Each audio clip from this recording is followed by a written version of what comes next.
Muqaddimatun. Bismillahirrahmanirrahim.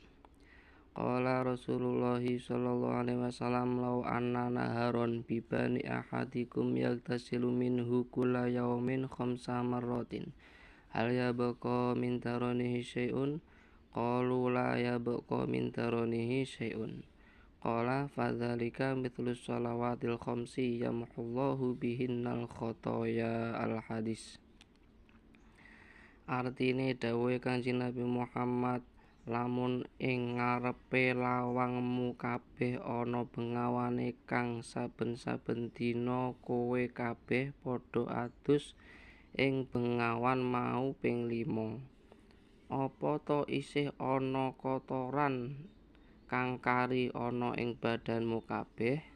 Sahabat padha njawab, mboten wonten ingkang kantun Rasulullah.